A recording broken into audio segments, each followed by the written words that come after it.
mga loved ones. Kung sa atong mga ikata.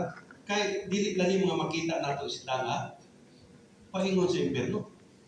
O nag-iingon sa Revelation 21:4, God will wipe away the tears in our eyes. Pero usay mabati kita to, dili ito itong taangay.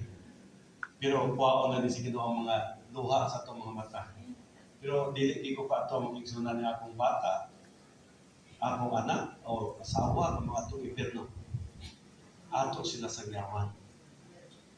Si Pastor Les, nagka-isgot, bahin na, bunluta sila diya sa dalan pa yun sa impyerno. Di ba nga bersikulo Pastor Boy? Snatch them away to hell. I mean, from hell. Because when you are witnessing, when you are declaring the word of God, nag-witness ka, nag-ebanghelyo ka, imo bira ang mga tao paingon sa impyerno at paingon sa langit. Gikan sa impyerno. Amen!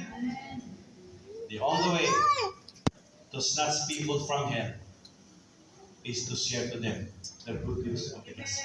Amen. Amen? Mananggigon sa Biblia nga kita nagabugas sa Word of God, ang Ginoo nagapatubog sila mga kasing-kasing. Ang problema kay di man ta mamugas sa Word of God, di ta kahibalo. Wala ra sa ato baka na mag-share sa Word of God. Pangayo mo kang pastora o nabaro o mga truck sa taas sa opisina. Muna inyong sukdan paghatag o kundi muna. Amen. Amen. Hallelujah. So,